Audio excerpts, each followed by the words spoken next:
ورحمۃ اللہ وبرکاتہ۔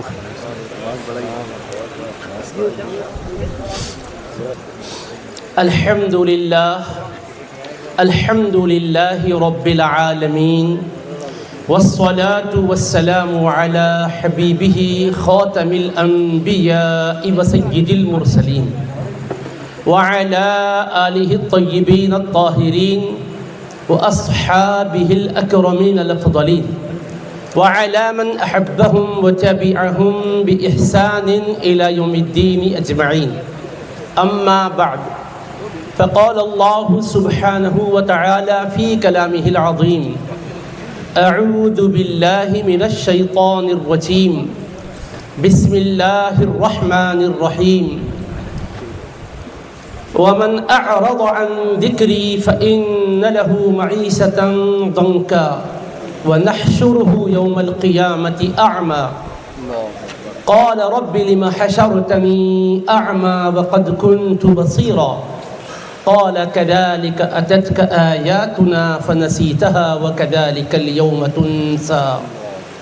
وقال تعالى إجلالا وإكراما لحبيبه الكريم الرؤوف الرحيم: إن الله وملائكته يصلون على النبي يا أيها الذين آمنوا صلوا عليه وسلموا تسليما.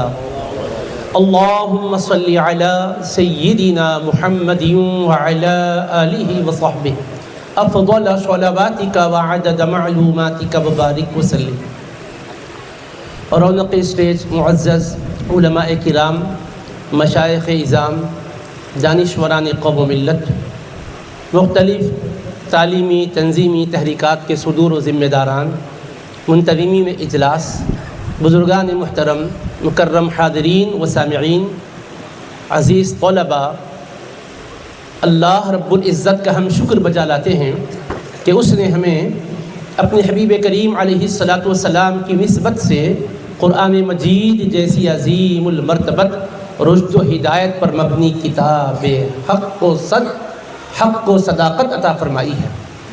اس مبارک کتاب قرآن مجید سے جن خوش نصیبوں اور سعادت مندوں کو نسبت رب العالمین نے بخشی ہے، وہ اللہ رب العزت کے اس انعام پر جس قدر شکر بجا لائے کم ہے۔ مدرسہ انوار مصطفیٰ صلی اللہ تعالیٰ علیہ وآلہ وصحبہ وسلم کی تعلیمی رپورٹ اور اس کے خدمات کے سلسلے میں جو کچھ آپ نے حافظ معین الدین صاحب سے سماعت کیا ہے، اس سے آپ کو بخوبی اندازہ ہو چکا کہ مختصر سی مدت میں سنگاریڈی کی سرزمین پر کس قدر کامیابی کے ساتھ یہ اپنی منزل کی طرف رواں دواں ہے۔ اور ابھی جن دو حافظان قرآن مجید کی دستار بندی اور خلاص سے سرفرازی انجام پائی ہے، ان میں سے آپ نے ایک کے متعلق یہ بھی سنا ہے کہ اس خوش نصیب و سعادت مند حافظ قرآن مجید نے ایک ہی نشست میں مکمل قرآن مجید سنانے کی سعادت و عزت حاصل کی ہے۔ یہ بہت بڑی نعمت و دولت ہے۔ ایک تو قرآن مجید کا حفظ کر لینا، پھر اس کے بعد اس کو اس قدر اپنے ذہن و دماغ میں مستحکم کر لینا کہ پڑھتے چلے جائیں تو بس پڑھتے ہی چلے جائیں، یہ بہت بڑے شرف اور اعزاز کی بات ہے۔ اور صرف حافظ صاحب جو حفظ کیے ہیں، ان کی ہی اس میں تنہا محنت نہیں ہے، ان کے معلم اور مربی، اساتذہ اور ذمہ داران کی پے ہم محنت شامل ہے، اور ساتھ ساتھ ان کے گھر کا ماحول بھی اور سرپرستوں کی توجہات بھی اس کے لیے تقویت کا باعث بنی ہے۔ سبھی مبارکبادی کے مستحق ہیں، اور بطور خاص مدرسے کے انتظامیہ کو اور ذمہ داروں کو میں بصمیم قلب مبارکبادی دیتا ہوں۔ مختصر سی خدمت بظاہر یہ سمجھ رہے ہیں، لیکن یہ مختصر خدمت نہیں ہے، بہت عظیم نعمت اور دولت ہے۔ آپ نے جو قرآن مجید کو بہترین طریقے سے پڑھا کر ان کے سینوں میں محفوظ کروایا ہے، یہ اللہ رب العزت کا آپ پر بہت بڑا فضل و کرم ہے۔ جس قدر بھی ان حضرات کی قدر کریں گے، انشاءاللہ اللہ تعالیٰ کی مزید نعمتیں شامل حال ہوگی، کیونکہ یہ نعمتوں کو پائے ہوئے لوگ ہیں قرآن مجید ان کے سینے میں اللہ نے محفوظ کر دیا ہے۔ اور پھر یہ بات بھی ذہن میں رکھیے گا کہ صرف قرآن مجید بھی حفظ کر لینے والے کو اللہ کے حبیب علیہ الصلاۃ والسلام نے جس شرف و اعزاز سے نوازا ہے، اس کے احادیث مبارکہ میں مختلف قسم کے فضائل اور مناقب ملتے ہیں۔ من جملہ ان کے ایک بات میرے آقا علیہ السلام نے جو فرمائی ہے وہ یہ ہے، حامل القرآن حامل رأیت الاسلام من اکرمہ فقد اکرم اللہ ومن اہانہ فعلیہ لعنت اللہ۔ جو قرآن کریم کا حافظ ہے دراصل وہ اسلام کا علم بردار ہے۔ کتنا بڑا اعزاز ملا ہے، آپ بولیے، اسلام کے پرچم کو تھامنے والا فرما رہے ہیں آقا علیہ السلام اس بندے مومن کو جس نے اپنے سینے میں قرآن کو محفوظ کر لیا ہے۔ حامل القرآن حامل رأیت الاسلام، جو قرآن کا حافظ ہے وہ اسلام کے پرچم کو، اسلام کے جھنڈے کو اٹھائے ہوئے ہے۔ من اکرمہ، جو اس کی عزت و توقیر کر رہا ہے وہ اس کی عزت و توقیر نہیں کر رہا ہے، دراصل وہ اللہ کی تعظیم کر رہا ہے، اس لیے کہ اللہ کا کلام اس بندے مومن کے سینے میں ہے۔ تو حافظان قرآن کو کیا فرمایا گیا؟ یہ اسلام کے علم بردار ہیں۔ علم بردار کا لفظ بہت جگہ استعمال ہوتا ہے، یہ فلاں علم بردار، فلاں علم بردار۔ آپ کسی کو ٹائٹل دیں تو غلو پر مبنی بھی ہو سکتا ہے، دوسرا اختلاف بھی کر سکتا ہے، آپ کی حسن عقیدت کے بنیاد پر آپ کہہ سکتے ہیں، لیکن اس میں سارے متفق ہوں کوئی ضروری نہیں ہے، مگر رسول پاک علیہ السلام نے جنہیں اسلام کے پرچم کو تھامنے والے کہہ کر، علم بردار اسلام کہہ کر تعارف فرمایا ہے، اس سے اختلاف کی کسی کو گنجائش نہیں ہے۔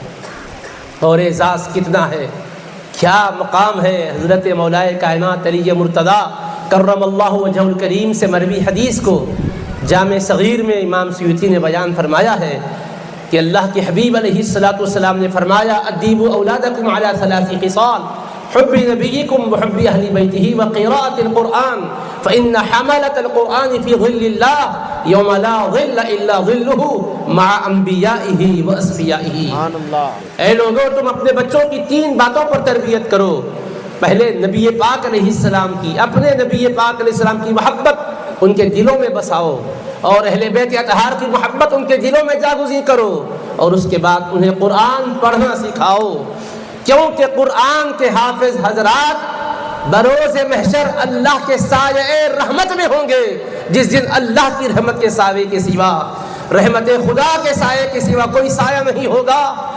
مع انبیائہ و اصفیائہ، وہ صرف رحمت الہی میں زیر سائے رحمت خدا بندی یوں ہی نہیں ہوں گے، انبیاء کرام کی نورانی جماعت کے ساتھ ہوں گے، مقربین بارگاہ اہل صدق و صفا کے ساتھ ہوں گے۔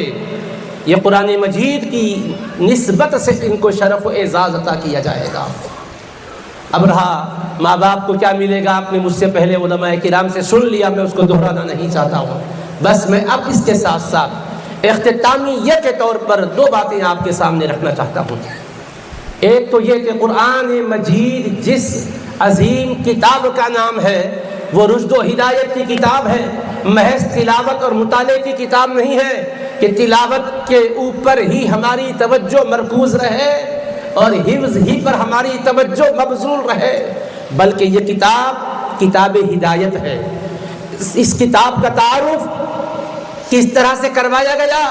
ان ھذا القرآن یہدی للتی ہی اقوم، بے شک یہ قرآن سب سے صحیح اور درست راہ کی رہبری کرنے والی کتاب ہے۔ اس مبارک کتاب کا تعارف کیسے کروایا گیا؟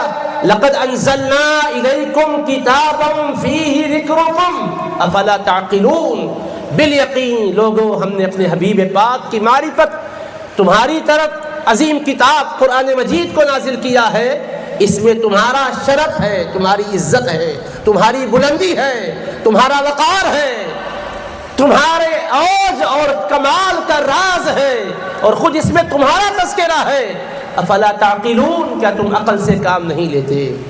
قرآن مجید ہم سے اس امر کا تقاضا کر رہی ہے کہ تم صرف اس کو اجر و ثواب کے حد تک ہی محدود نہ رکھنا، یہ تمہاری زندگی کو سنوارنے والی کتاب ہے، تمہارے احوال کو پاکیزہ بنانے والی کتاب ہے، تمہارے پرابلمس کو حل کرنے والی کتاب ہے، تمہارے مشکلات کا ازالہ ہے اس کے اندر۔ اس مبارک کتاب سے قلب و روح کو چین ملتا ہے۔ ارشاد الہی ومن یعش عن ذکر الرحمن نقید له شیطانا فهو له قرین۔ یہ رحمان کا ذکر ہے قرآن۔ ومن یعش عن ذکر الرحمن، جو رحمان کے ذکر سے آنکھیں بند کر کے زندگی گزارتا ہے، نقید له شیطانا، ہم اس پر شیطان کو مسلط کر دیتے ہیں، فهو له قرین، تو شیطان اس کا ساتھی ہو جاتا ہے، اس کا دوست ہو جاتا ہے۔ اس کتاب کی شان کیا ہے دوستو؟ حافظان قرآن کے لیے ہی نہیں ہے، ناظر خانوں کے لیے ہی نہیں ہے، مدرسے والوں کے لیے ہی نہیں ہے، یہ آپ کے لیے بھی ہے، میرے لیے بھی ہے، آپ کی اولاد کے لیے بھی ہے، میری اولاد کے لیے بھی ہے، سارے جہاں والوں کے لیے ہے۔ اللہ نے کیا فرمایا؟ تبارک الذی نزل الفرقان علی عبدہ لیکون للعالمین نذیرا۔ یہ برکتوں والی کتاب ہے جس کو اللہ نے حق کو باطل کرنے والی کتاب کے بطور نازل کی ہے۔ برکتوں والی ذات ہے اللہ کی جس نے اپنے بندے خاص امام الانبیاء صلی اللہ علیہ وسلم پر حق و باطل میں فرق کرنے والی کتاب نازل فرمائی ہے تاکہ یہ ذات اقدس تمام جہانوں کو ڈرائے، آگاہ کرے۔ اس مبارک کتاب کو کیا کہا گیا؟ تمام عالموں کے لیے یہ رہبری کا سامان کرنے والی ہے، یہ ذکر للعالمین ہے، سارے عالموں کے لیے شرف و اعزاز کا باعث ہے یہ کتاب۔ اس مبارک کتاب کو اپنی آخرت کو سنوارنے والا دستور حیات سمجھ کر پڑھا جائے، اس سے بے توجہی نہ برتی جائے۔ بلندیاں اس کے صدقے میں ہے اور اس سے روگردانی پر پستیاں، ذلت، ادبار، انحطاط مقدر بن جاتا ہے۔ نبیوں کے سردار، حبیب کردگار، شافع روز شمار صلی اللہ علیہ وآلہ وسلم فرماتے ہیں ان اللہ یرفع بہذا الکتاب اقواما ویضع بہ آخرین۔ اے لوگو، اس کتاب کی عظمت کو جانو، اس کتاب سے روگردانی اختیار نہ کرنا، اس کو فراموش نہ کرنا، اس کو طاقوں کی زینت نہ بنانا، مرحومین کے ایصال ثواب کا صحیفہ ہی نہ گرداننا۔ یہ وہ کتاب ہے، اس کی بدولت اللہ کئی قوموں کو بلندیاں عطا فرماتا ہے، جو اس کو مانتے ہیں، اس کے تقاضوں پر چلتے ہیں، اور جو اس سے منہ موڑتے ہیں، رخ پھیرتے ہیں، اللہ انہیں پستیوں میں ڈال دیتا ہے، ذلت ان کا مقدر بنا دیتا ہے۔ یہ کتاب وہ کتاب ہے میرے دوستو، اس کے بارے میں ہمارے رب نے کیا فرمایا؟ وَمَنْ أَعْرَضَ عَنْ ذِكْرِي، اور جو ہمارے ذکر سے منہ موڑے گا، جو اس کی طرف آنا نہیں چاہے گا، دنیا کے اخبارات پڑھنے کو ٹائم ہے، دنیا کی خبروں کو جاننے کے لیے ٹائم ہے، اللہ کی کتاب قرآن مجید کھولنے کے لیے بھی ٹائم نہیں ہے۔ آپ اپنے گریباں میں جھانک کر خود ہی سے پوچھئے، آپ کے گھر میں قرآن مجید حافظ کے علاوہ جتنے بھی مسلمان رہتے بستے ہیں، کتنی بار دن میں اس کو کھولتے ہیں، کتنی بار اس کے پرنور حروف کی زیارت کرتے ہیں، کتنی مرتبہ اس کے کلمات کو دہراتے ہیں۔ وہ لوگ نہیں جو بیمار ہو گئے تو وظیفے کے طور پر رجوع کریں تو کسی آیت کو بطور ورد پڑھنے کے لیے کہا جائے تو پڑھ رہے ہوں گے، بطور تلاوت اور بطور ہدایت کون ہم میں پڑھ رہا ہے؟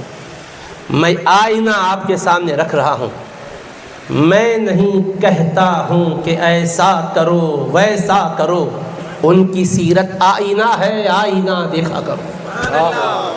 صاحب قرآن نے قرآن کو کیسے پڑھا ہے اور ان کے خانوادے والوں نے قرآن کو کیسے پڑھا ہے، ان کی تیار کردہ مبارک جماعت نے قرآن کو کیسے پڑھا ہے، اور ہم تک پہنچانے والے قرآن کے خدام نے قرآن کو کیسے پڑھا ہے۔ عزیزان محترم، ہمیشہ قرآن سے ان کا تعلق، بلکہ سیدنا پیران پیر غوث اعظم دستگیر سیدی شیخ عبد القادر جیلانی رضی اللہ تعالیٰ عنہ الغنیہ لطالب طریق الحق میں فرماتے ہیں، صحابہ کرام کی زندگیوں کا، اہل بیت مصطفیٰ کی زندگیوں کا نقشہ کھینچتے ہوئے فرماتے ہیں، شعبان کا مبارک مہینہ طلوع ہوتا، چاند دیکھ لیتے تو کرتے کیا تھے صحابہ اہل بیت؟ ان کے الفاظ ہے اذا نظروا الى ہلال شعبان اکبوا علی المصاحف یقرؤونها، جب وہ شعبان کا چاند دیکھ لیتے سارے مشاغل سے اپنے آپ کو فارغ کرتے، قرآن کو سینے سے لگا لیتے، اور جب فرصت پاتے قرآن ہی پڑھتے جاتے۔ اور فرصت پاتے، یہ میں سمجھانے کے لیے کہا، ورنہ ان کا طریقہ کیا ہے؟ ان کی بابرکت زندگیوں کا ذکر کرتے فرمایا وہ لوگ رمضان میں زکوٰۃ ادا نہیں کرتے۔ ہمارے ذہن میں یہ ہے کہ ایک فرض کا ثواب 70 فرضوں کے برابر ہے، اس حدیث کی روح سے ہم کھینچ کھانچ کے زکوٰۃ ادا کرنے کے لیے ماہ رمضان کا انتظار کرتے ہیں، اس میں نکال کر دب دیتے ہیں تو سمجھتے ہیں زکوٰۃ کا خوب ثواب مل گیا۔ یہ حضرات کا طریقہ یہ نہیں تھا، وہ قرآن کی تلاوت کے لیے اپنے کو فارغ کرنے کا منصوبہ یوں بناتے تھے کہ پہلے ہی سے ماہ رمضان کی آمد سے پہلے حساب کتاب کر لیتے، جس پر زکوٰۃ واجب ہوتی وہ زکوٰۃ ادا کر دیتے۔ کیوں کرتے؟ پیران پیر لکھتے ہیں لیتقویٰ بہا الضعیف والمسکین، تاکہ غریب اور مسکین بھی زکوٰۃ کے ملنے کے باعث سحر و افطار کے انتظام کے لیے پریشان نہ رہے، وہ بھی مضبوطی سے تیاری کر کے روزے کا ذہن بنا لے، تلاوت کا ذہن بنا لے، تراویح کا ذہن بنا لے۔ اب ذرا دیکھیے، آپ تجارت کرنے والے وہ بھی تھے، تجارت کرنے والے ہم سمجھتے ہیں جیسا رمضان رحمتوں کا سیزن ہے ویسے ہی تجارت کا بھی سیزن ہے۔ ان کا طریقہ یہ تھا کہ وہ اپنے کاروبار کا جائزہ لیتے، کسی کو کچھ دینا ہوتا تو دے دیتے، کسی سے وصول کرنا ہوتا تو وصول کر لیتے، اور اس کے بعد کسی کے کوئی حقوق ہے تو اس کا بھی انتظام کر دیتے، ذمہ داریوں کو ادا کر کے ذہن بناتے، کیونکہ اب آنے والا مہینہ ہے، قرآن کا مہینہ آ رہا ہے، شہر رمضان الذی انزل فیہ القرآن۔ ہمارے ذہن میں ایک بات ہے، یہ رمضان قرآن کا مہینہ ہے، حافظان قرآن کے لیے ہے، انہیں رات میں تراویح میں قرآن سنانا ہے، تہجد میں قرآن سنانا ہے۔ وہ بیچارے قرآن کا دور کریں گے، مراجعہ کریں گے، خود بھی پڑھیں گے کسی استاذ کے پاس جا کر، وہ نہ مل سکے تو کسی ساتھی حافظ کو پا کر انہیں سنائیں گے، اس لیے کہ ان کو کل تراویح میں قرآن سنانا ہے۔ یہ تو بے شک حفاظ کے لیے سعادت ہے کہ انہیں قرآن پڑھنے کا رب بہت موقع دے رہا ہے، مگر ہر مسلمان کو قرآن پڑھنا ہے، اس لیے کہ قرآن مجید سب کے لیے نازل ہوا ہے، صرف حافظوں کے لیے یا استاذوں کے لیے ہی نہیں ہے۔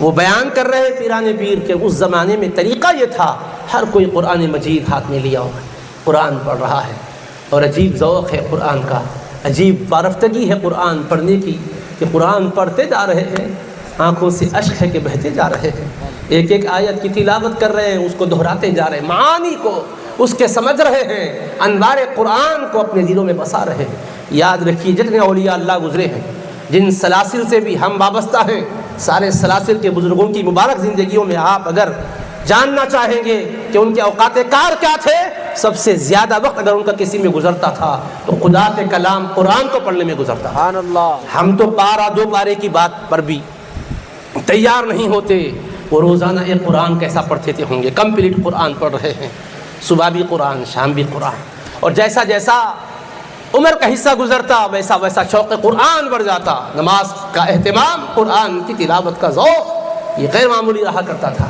عزیزان محترم، پھر سے ہمیں دہرانا ہے، سید کائنات کا بھی آپ نے ذکر سنا ہے، اس سید کائنات کو کون سی شے کی کمی تھی ہوگی؟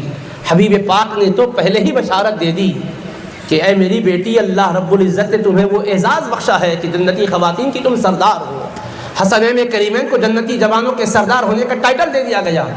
اب اس کے باوجود ان کا اپنا ذوق کیا ہے، شہزادوں کو کس طرح سے قرآن پاک سے وابستہ کر رہی ہے، گود میں شہزادے ہیں قرآن کی تلاوت ہو رہی ہے، گہوارے میں شہزادے ہیں قرآن کی تلاوت ہو رہی ہے، گھر کا کام کاج چل رہا ہے، لبوں پر قرآن کی آیتیں جاری ہوئی، اور پھر قرآن دن بھر پڑھ کر ہی اکتفا نہیں کر رہی ہے، رات کا وقت ہے قرآن مجید پڑھ رہی ہے، بیٹھ کر بھی پڑھ رہی ہے، قیام کی حالت میں نماز میں پڑھ رہی ہے، اور رات گزر رہی ہے۔ قرآن پاک کا شوق ہے کہ وہ انہیں آرام کرنے کی طرف متوجہ ہونے نہیں دیتا۔ یہ ہے سیدہ کا طریقہ، اور ان کے شہزادوں کا طریقہ کیا ہے؟ اللہ اللہ، ہم سمجھتے ہوں گے شاید وہ حضرات بڑے شرف والے ہیں، ان کو کچھ رعایت ہی ہوگی عمل میں، اس لیے وہ حضرات زیادہ اہتمام نہیں کرتے تھے ہوں گے، ایسا نہیں ہے۔ ان کے ایک ایک شہزادوں کی شان اگر آپ قرآن کی نسبت سے جاننا چاہیں گے تو ورطہ حیرت میں پڑ جائیں گے۔ قرآن مجید کی تلاوت اتنی محویت کی کیفیت میں پڑھتے، اور جب قرآن پڑھتے نماز میں تو حالت عجیب ہوتی۔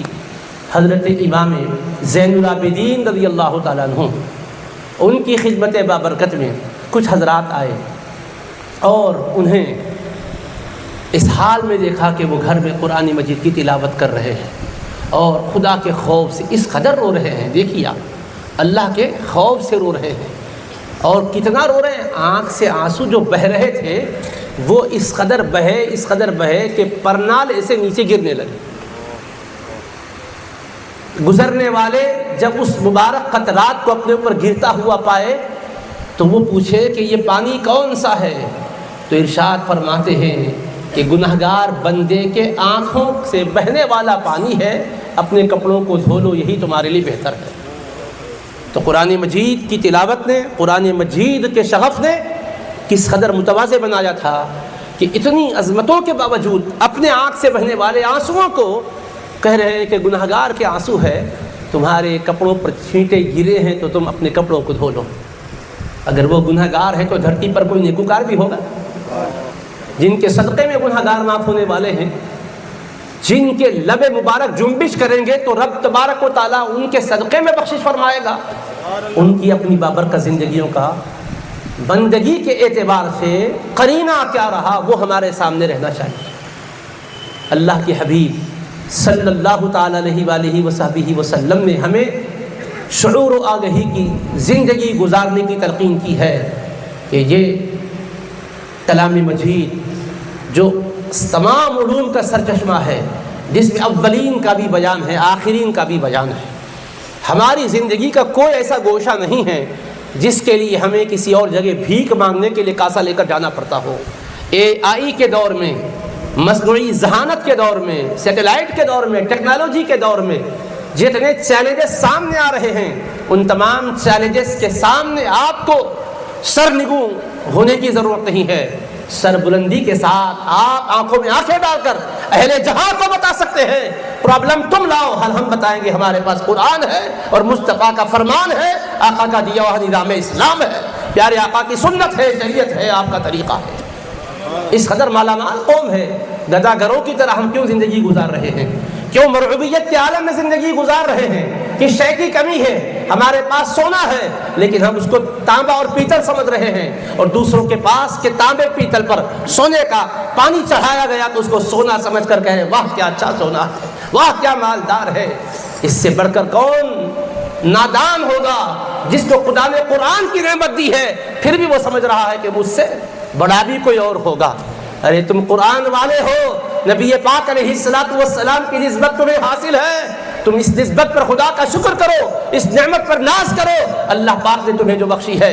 حیدر کرار حضرت مولا کائنات فرماتے رضینا قسمت الجباری فینا لنا علم وللجہال مال لأن المال يفنى عن قریب وإن العلم باق لا يزال۔ ایسا یقین ہونا چاہیے کہ ہمارے پاس علم قرآن ہے، علم مصطفیٰ ہے علیہ الصلوۃ والسلام، شریعت کا نظام ہمارے پاس ہے، دین کی دولت ہمارے پاس ہے، ہم اللہ کی اس تقسیم پر راضی ہے۔ اس نے ہمارے سینوں میں علم عطا کیا ہے، علم کا نور عطا کیا ہے، اور بے علموں کو دولت اور مال عطا کیا ہے۔ کسی دولت مند کی دولت کی بنیاد پر ہم مرعوب نہیں ہیں، کسی کوٹھی والے کی کوٹھی کے سامنے ہم اپنے آپ کو کمزور نہیں سمجھتے۔ اللہ نے ہمیں علم سے جوڑ دیا ہے، ہم اللہ کے اس فیصلے پر راضی ہیں۔ یہ مزاج بناؤ، حفاظ اپنے آپ کو یہ مت سمجھو ہم بہت چھوٹے ہیں، خدا کی بارگاہ میں کہو عاجز بندہ کچھ نہیں ہے، یہ تیرا کرم ہے، مگر اہل جہاں کے سامنے ذلیل و خوار اپنے آپ کو بنا کے مت پیش کرو۔ کسی کے چندے پر یہ دھندا نہیں چلتا، یہ اللہ کے کرم پر ہے، مصطفیٰ کی عطا پر ہے۔ لوگ سمجھ رہے ہیں کہ اس کی وجہ سے چلتا ہوگا۔ میں آپ کو پوائنٹ کی بات بتانا چاہتا ہوں، آج بھی بہت سے لوگوں کے ذہنوں میں رہتا ہے یہ نہیں ہوگا تو مدرسے کیسے چلیں گے، یہ نہیں ہوگا تو یہ خطابت کیسی ہوگی، یہ قرات کیسی ہوگی، یہ تلاوت کیسی ہوگی۔ بابا سب سے پہلے اسلام کی جماعت جو بن رہی تھی صحابہ کی، کون کون سے اہل ثروت داخل اسلام پہلے ہو رہے ہیں۔ حضرت بلال کے پاس کتنا سرمایہ تھا، حضرت سلمان کے پاس کتنی دولت تھی، حضرت ابو ذر کے پاس کون سا خزانہ تھا۔ اللہ نے بتایا محبوب میں سب سے پہلے کروڑوں کی دولت، اربوں کی دولت رکھنے والوں کو بھی چاہا تو توفیق دے کر آپ کے قدموں میں لا سکتا ہوں، مگر دولت مند اگر قدموں میں شروع میں آ جائے تو لوگ کہیں گے اسلام آگے اس لیے بڑا ہے، دولت مند کا طبقہ آگے تھا۔ رب نے بتایا محبوب ضعیفوں کو پہلے بھیجتا ہوں، کمزوروں کو پہلے بھیجتا ہوں، جن کے پاس سرمایہ نہیں ہے ان کو بھیجتا ہوں، جو لوگوں کے غلامی کے دو سے گزر رہے ان کو بھیجتا ہوں تاکہ پتہ چلے دشمن طاقت کی بنیاد پر پریشر ڈال رہا ہے، دین کو چھوڑو، مسلمان صداقت کی بنیاد پر دامن مصطفیٰ تھام کر ہے، جو جان مانگو تو جان دیں گے، جو مال مانگو تو مال دیں گے، کبھی نہ ہوگا یہ ہم کے ہم سے ہرگز نبی کا جاہ و جلال دیں گے۔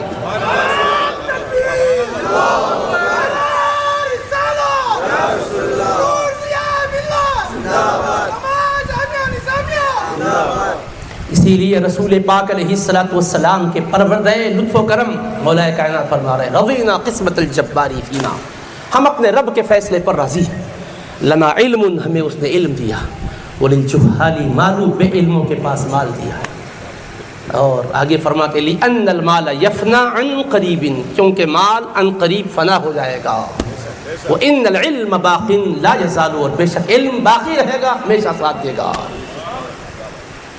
اللہ اکبر۔ حضرت سلیمان علیہ السلام کے پاس ملک بلقیس آ رہی ہے پورے لشکر کے ساتھ، قرآن کہتا ہے ملک بلقیس جب آپ کے پاس آ رہی تھی تو انہوں نے اس سے پہلے کچھ قیمتی تحفے آپ کی خدمت میں بھجوائے تھے، کہا وَإِنِّي مُرْسِلَةٌ إِلَيْهِمْ بِهَدِيَّةٍ فَنَاظِرَةٌ بِمَا يَرْجِعُ الْمُرْسَلُونَ، اور بے شک میں قیمتی تحفے تحائف ان کی خدمت میں بھیج رہی ہوں، دیکھتی ہوں کہ قاصد کیا ان کا جواب لے کر آتا ہے۔ حضرت سلیمان علیہ السلام کے پاس جب وہ پہنچے تحفے لے کر، فلما جاء سلیمان، قرآن سے پوچھئے کیا کہہ رہا ہے، قال اتمدوننی بمال فما آتانی اللہ خیر مما آتاکم بل انتم بہدیتکم تفرحون۔ یہ ہونا چاہیے جذبہ ولولہ جو قرآن ہمیں سکھا رہا ہے۔ قیمتی تحفے دے کر اگر کوئی تمہارے قلم کی سیاہی کو خریدنا چاہے، تمہارے بول کو بدلنا چاہے، تو تم کیا کہنا؟ اللہ فرما رہا انعام یافتہ بندے جو انبیاء ہے، صدیقین ہے، شہداء ہے، صالحین ہے، ان کے راستے پر چلنا ہے، وہ جو بولے تمہیں بھی وہی بولنا۔ کیا بولنا ہے؟ فلما جاء سلیمان قال اتمدوننی بمال، جب وہ تحفے تحائف لے کر حضرت سلیمان علیہ السلام کی خدمت میں حاضر ہوئے تو آپ نے انہیں دیکھا بھی نہیں، کھولیے لائیے کیا ہے بتائیے نہیں، کیا فرمایا اتمدوننی بمال، اے اہل دنیا کیا اپنے مال سے تم ہماری مدد کرنا چاہتے ہو، کہ اس کے ذریعے سے ہمیں تم قوت اور طاقت بخشنا چاہتے ہو؟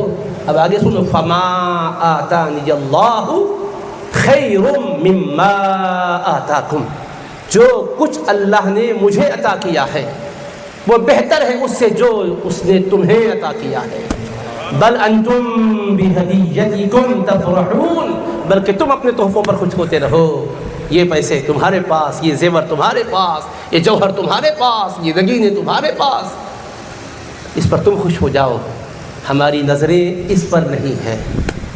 میرے آقا علیہ الصلوۃ والسلام کی بارگاہ میں فاروق اعظم رضی اللہ عنہ حاضر ہوئے ایسے موقع پر جب حبیب پاک علیہ الصلوۃ والسلام چٹائی پر استراحت فرما رہے تھے اور آپ کے بدن اقدس پر چٹائی کی کاڑیوں کے کچھ نشان لگے ہوئے تھے۔ حضرت فاروق اعظم کی مبارک آنکھوں سے آنسو بہہ پڑے۔ میرے آقا نے فرمایا عمر کیوں رو رہے ہو؟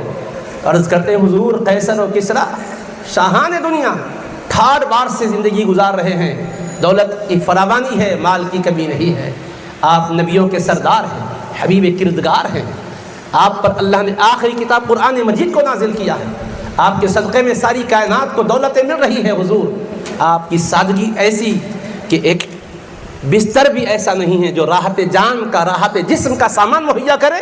آقا یہ چٹائی کے نشان جو پڑ گئے اس پر بے اختیار آنسو چھلک پڑے، تو کیا فرمایا آقا نے؟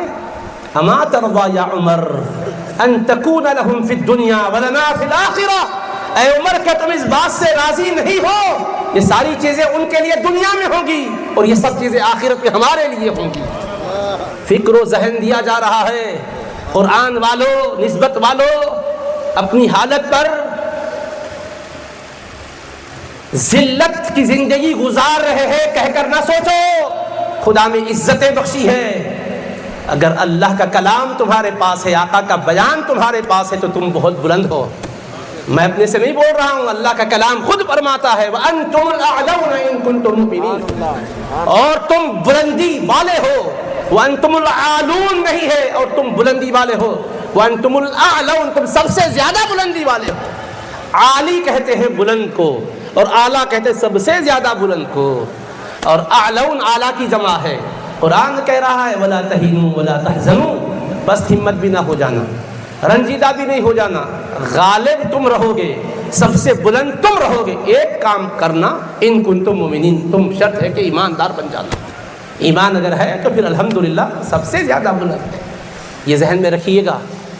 میں پورے حالات کو سامنے رکھ کر آپ کی خدمت میں یہ گزارشات کر رہا ہوں۔ چھوٹا مدرسہ ہے، چٹائی پہ بیٹھ کے پڑھ رہے ہیں، یہ بچے چھوٹی مسجد میں امامت کر رہے ہیں، یہ نہیں ہے۔ خدا کی کتاب کی تعلیم جہاں بھی ہو وہ جگہ چھوٹی نہیں ہوتی، بہت بڑی ہوتی ہے۔ ارے کیوں بڑی ہوگی؟ اس لیے کہ وہاں میرے آقا فرماتے ہیں جہاں کلام مجید پڑھا جاتا ہے، قرآن کو پڑھایا جاتا ہے، جہاں بھی لوگ اللہ کے کسی گھر میں بیٹھ کر قرآن پڑھتے ہیں، کسی مقام پر بیٹھ کر قرآن پڑھتے ہیں، قرآن پڑھایا جا رہا ہے، قرآن سنایا جا رہا ہے، قرآن سنا جا رہا ہے۔ کیا فرماتے آقا؟ ان پر اللہ کی رحمت برستی ہے اور فرشتے اس مبارک جماعت کو گھیر لیتے ہیں اور ان پر سکینہ نازل ہوتی ہے، اور یہاں وہ اللہ کی کتاب پڑھ کے اس کو یاد کر رہے ہیں، اللہ فرشتوں میں ان کا ذکر مبارک فرما رہا ہے۔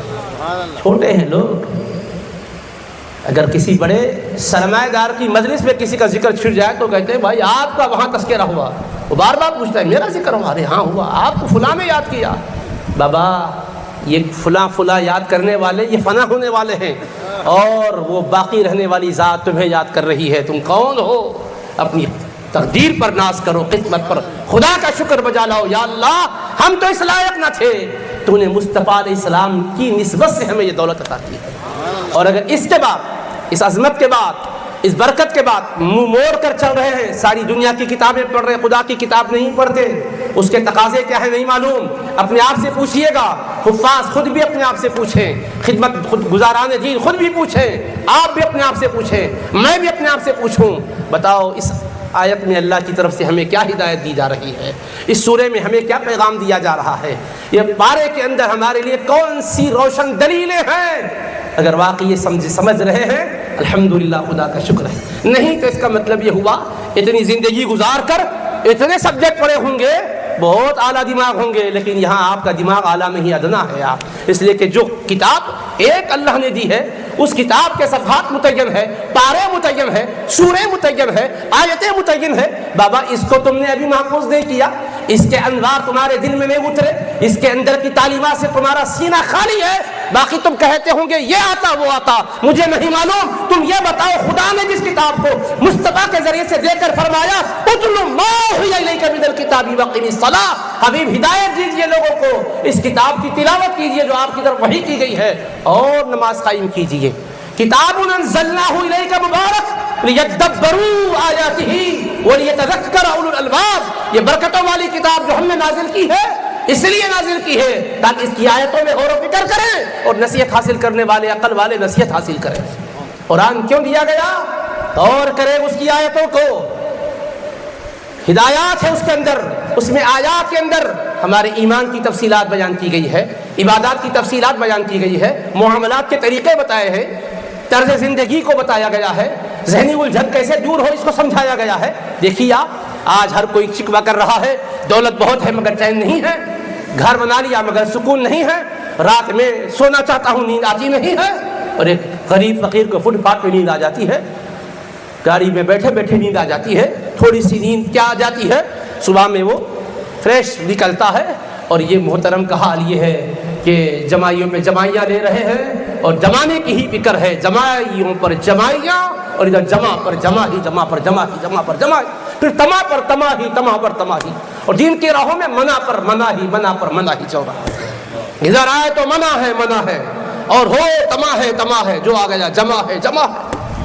جمائیاں آ رہی ہے، نیند نہیں آ رہی ہے، تنگی ہو گئی ہے زندگی میں۔ کیوں تنگی ہوتی ہے؟ اب سنیے، اس تنگی کو کون دور کر سکتا ہے؟ ڈاکٹر کے بس میں نہیں ہے، حکیموں کے بس میں بھی نہیں ہے، احکم الحاکمین فرما رہا ہے اس کا علاج۔ ومن اعرض عن ذکری فإن له معیشۃ ضنکا، اور جو میرے ذکر سے رخ پھیر لیتا ہے بے شک اس کے لیے زندگی کو تنگ کر دیا جاتا ہے۔ اللہ اکبر، اللہ اکبر۔ زندگی تنگ کیوں؟ اس لیے کہ اللہ کے کلام سے اس کو تعلق نہیں۔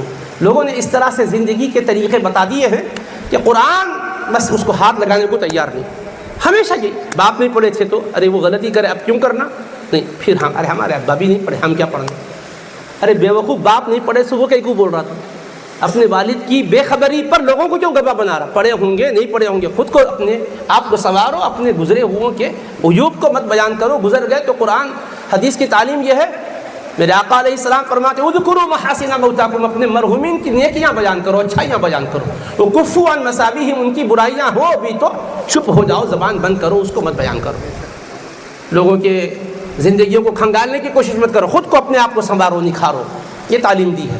تو قرآن سے منہ موڑ رہا ہے تو کیا ہوتا ہے؟ پہلا کام فإن له معیشۃ ضنکا، اس کی زندگی تنگ کر دی جاتی ہے، زندگی سے سکون چھین لیا جاتا ہے۔ ہر آدمی کو دیکھو آپ، ایک دوسرے سے چیک، کچھ ہو گیا تو کچھ تو بھی کر دیے ہوں گے، میں پریشان کیوں ہوں معلوم؟ اس لیے کہ کوئی وہاں لیمو ڈال دیے تھے، وہاں سے میں گزر گیا، اس کو کھندل کے کیا گزر گیا، جب سے ہول ہول ہو رہی۔ ایک لیمو میں بیٹا اتنا اثر ہے کہ تیرے دل کے سکون کو وہ چھین رہا ہے، کتنا تو وہم میں مبتلا ہو گیا، کتنا شبے میں مبتلا ہو گیا۔ یہ اللہ کی طرف سے بندے کو غور کرنے کی بات ہے۔ کوئی اگر ایک ڈوری ڈال کے چلے گیا، ارے وہ سامنے کے ڈال کے گیا، اب ختم، ان بول کے گیا میں فلاں ملا کے پاس جاؤں گا، فلاں جادوگر کے پاس جاؤں گا اور تمہاری زندگی سے سکون چھین لوں گا، اس سے پہلے انہوں مرنے لگ گئے۔ یہ نہیں ہے، یاد رکھو قرآن کہتا ہے وَمَنْ أَعْرَضَ عَنْ ذِكْرِي فَإِنَّ لَهُ مَعِيشَةً ضَنْكَا۔ وجہ کیا ہے ہم یہ بتاتے ہیں، ہم کیا ہے بیمار آیا تو یہ پڑھو نہیں بولتے، بیماری آئی کیوں اس کو پہلے یہ سمجھاتے ہیں کہ یہ جو تمہارے اوپر مصیبت آئی ہے یہ تم کس فرض کو ادا نہیں کیے، بتاؤ زکوٰۃ کا مال ادا کرنے میں کتنی کوتاہی ہوئی ہے، باپ کے مرنے کے بعد اس کی پراپرٹی کو پورے ڈھنگ سے تقسیم کیا ہے یا کچھ کو بچا کے رکھ کر باقی کو تم نے تقسیم کیا ہے۔ سوالات لے کر دارالفتہ آتے ہیں، پہلے ایک سوال لکھتے ہیں، اس میں کچھ پراپرٹی کا تذکرہ کرتے ہیں، جواب میں جب بتا دیا جاتا ہے یہ کل پراپرٹی کی تقسیم ان ورثہ میں ان حصوں کے مطابق ہوگی، تو کچھ دن کے بعد آتے ہیں مفتی صاحب تھوڑی سی غلطی ہوئی تھی۔ کیا غلطی ہوئی؟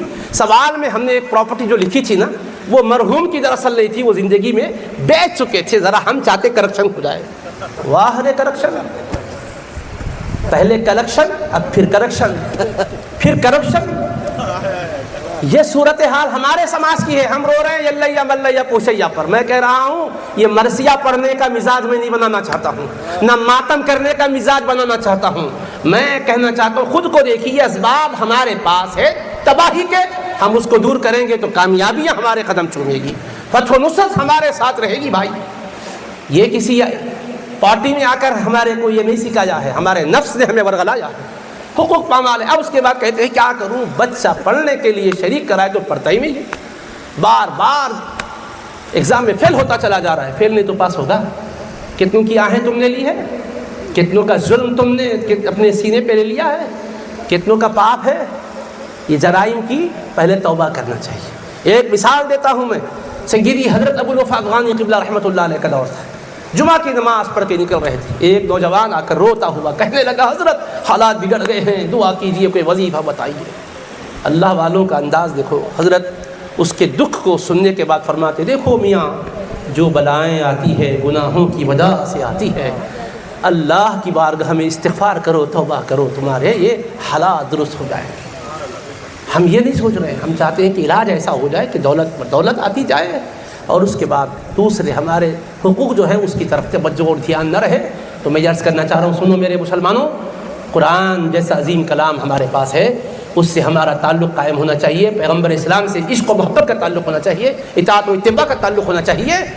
ہم ان کی صرف من پسند تعلیم ہی کو نہ لیں بلکہ اپنے نفس پر بار ہے تو اس کو بھی لیں۔ ہم کہیں ہمارے نفس کو کچل دیں گے آقا کی شریعت کے سامنے، اور اس کے بعد فرما رہا وَنَحْشُرُهُ يَوْمَ الْقِيَامَةِ أَعْمَىٰ۔ یہ تو دنیا میں زندگی تنگ ہو گئی، پھر بھی اینک لگا کے جی لے رہے ہیں، شان شوکت سے جی لے رہے ہیں، محشر میں اللہ فرما رہا ہم اندھا اٹھائیں گے۔ جو قرآن سے روگردانی اختیار کر رہا ہے اسے کیا کریں گے؟ قیامت میں اندھا اٹھائیں گے۔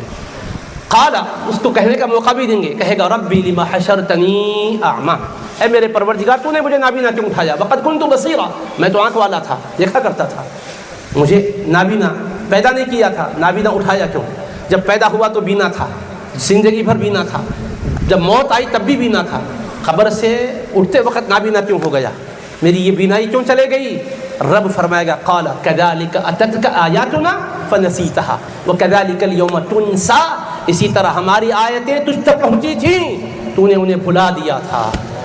ہماری آیتیں پڑھ پڑھ کر سنائی جاتی تھی اور اس میں بتایا جاتا تھا سود حرام ہے، ظلم حرام ہے، حق والوں کو حق پہنچاؤ، لا تاکلوا اموالکم بینکم بالباطل، لوگوں باطل اور ناروا طریقے سے مال ہڑپ نہ کرنا، الا ان تکون عن تجارت، الا ان تکون تجارت عن تراض منکم، ہاں تجارت ہو، لین دین ہو آپسی رضامندی کے ساتھ تو جائز ہے، اس کے علاوہ سودی جوے کے طریقوں سے، سٹے بازی کے طریقوں سے آنکھوں میں دھول جھونک کر دولت کمانا جائز نہیں ہے۔ ہم کہہ رہے پیسہ ہو، خواہ کیسا ہو، بس پیسہ ہو، یہ نہیں ہونا چاہیے۔ ہم نے آیتوں کو فراموش کر دیا۔ اللہ فرماتا ہے بندے آیتیں تجھ تک پہنچی تھی تو نے بھلا دیا، وَكَذَلِكَ الْيَوْمَ تُنسَىٰ، آج تجھے بھی تیرے حال پر چھوڑ دیا جائے گا، تیری طرف نظر رحمت نہیں فرمائی جائے گی۔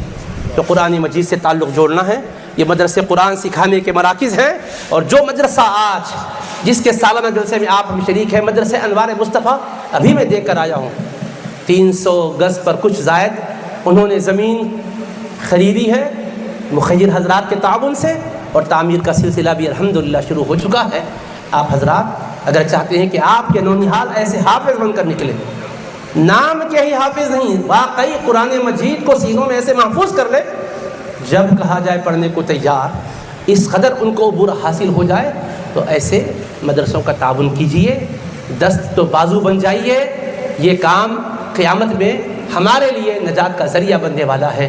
اللہ کے حبیب علیہ الصلوۃ والسلام کا فرمان ذیشان سن لو کہ رسول پاک علیہ الصلوۃ والسلام فرماتے ہیں وَمَن يَسَّرَ عَلَى مُعْسِرٍ یسر اللہ لہ فی الدنیا والآخرہ، جو کسی مشکل گھڑی میں کسی کے لیے مدد کا، تعاون کا ہاتھ دراز کرتا ہے اور آسانی پیدا کرتا ہے، اللہ دنیا اور آخرت میں اس کی مشکلیں آسان کر دیتا ہے۔ یہ مشکل گھڑیاں جو مدرسوں پر نظر آ رہی ہے، اس میں جو مخیر حضرات اپنے دست تعاون کو دراز کر کے سہولتیں فراہم کرتے ہیں، دنیا میں بھی آسانی ان کا مقدر بنتی ہے، آخرت میں بھی آسانی ان کا مقدر بنتی ہے۔ اللہ سے میری دعا ہے کہ اے مالک روح و قلم، اس مبارک محفل کو اپنی بارگاہ میں قبول فرما، اور جو جس طرح سے اپنا یہاں حصہ پیش کیے ہیں، سب کو اے اللہ اپنے فضل و کرم سے سرفراز فرما، ادارے کو دن دونی رات چوگنی ترقی عطا فرما، حافظان قرآن کے سینوں میں قرآن کو مستحکم فرما دے، خوب تلاوت کی توفیق عطا فرما، اس کے مفاہیم اور معانی کا اے اللہ جو تقاضا ہے اس پر چلنے کی توفیق عطا فرما، اور جو مقاصد لے کر یہاں آئے ہیں سب کے جائز مقاصد پورے فرما، نیک تمنائیں برلا، تڑپنے پھڑکنے کی توفیق دے، دل مرتضیٰ سوز صدیق دے، قوت عشق سے ہر پست کو بالا کر دے، دہر میں اسم محمد صلی اللہ علیہ وسلم سے اجالا کر دے، کریمہ ببخشائے برحال ماں کہ ہستم اسیرے کمند ہوا، ندار غیرست فریاد رس، تو ہی عاصیاں را خطا بخش بس، نگہدار معراض راہ خطا، خطا در گزارو ثواب ابنما، خدایا بحق بنی فاطمہ کہ برقول ایمان کنم خاتمہ، اگر دعوتم رد کنی ور قبول، منو دست دامان آل رسول، از طفیل خواجہ دان نقشبند، کار دنیا عاقبت محمود باد، وصلی اللہ تعالی علی خیر خلقہ سیدنا محمد و آلہ و صحبہ اجمعین برحمتک یا ارحم الراحمین والحمد للہ رب العالمین۔